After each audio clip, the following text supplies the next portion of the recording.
मानहानि मामले में दोषी ठहराए जाने और 2 साल की सजा मिलने के बाद शुक्रवार को कांग्रेस के युवराज राहुल गांधी की संसद की सदस्यता भी समाप्त हो गई।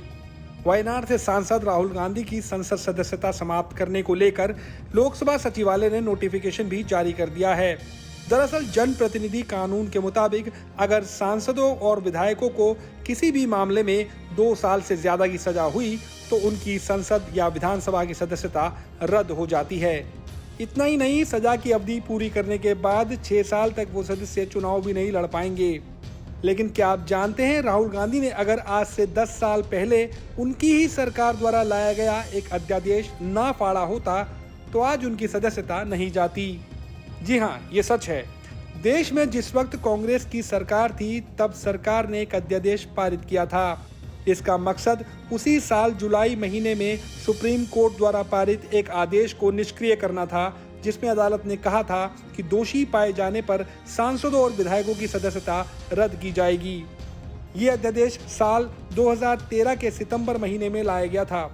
उस वक्त कांग्रेस द्वारा इस अध्यादेश को लाए जाने पर बीजेपी, लेफ्ट समेत कई विपक्षी पार्टियों ने कांग्रेस पर जमकर हमला शुरू कर दिया। मनमोहन सिंह सरकार पर आरोप लग रहे थे कि वो भ्रष्टाचारियों को बढ़ावा देना चाह रही है, इसीलिए इस अध्यादेश को लाया गया है। इसी समय आरजेडी प्रमुख लालू प्रसाद यादव पर भी चारा घोटाले को लेकर अयोग्यता की तलवार लटक रही थी। पूरे हंगामे के बीच कांग्रेस ने एक प्रेस कॉन्फ्रेंस बुलाई, जिसमें पार्टी के नेता अध्यादेश की अच्छाइयों को जनता के सामने बताने वाले थे।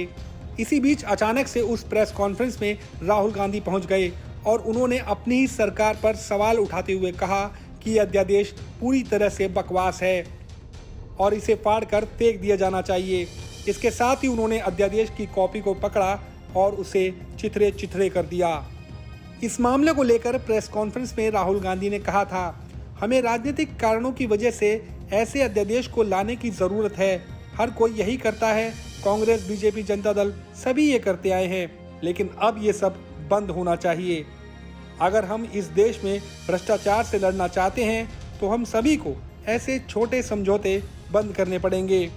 कांग्रेस पार्टी जो कर रही है उसमें मेरी दिलचस्पी है, सरकार जो कर रही है उसमें भी मेरी दिलचस्पी है और मुझे व्यक्तिगत रूप से ऐसा लगता है कि इस अध्यादेश के संबंध में हमारी सरकार ने जो किया है वो गलत है। कांग्रेस की ओर से जब ये प्रेस कॉन्फ्रेंस की गई थी उस समय तत्कालीन प्रधानमंत्री मनमोहन सिंह अमेरिका के दौरे पर थे। इस घटना के बाद राहुल गांधी ने मनमोहन सिंह को चिट्ठी लिखकर अपना पक्ष रखा था। बाद में अक्टूबर महीने में तत्कालीन यूपीए सरकार ने इस अध्यादेश को वापस ले लिया था। Team news nation.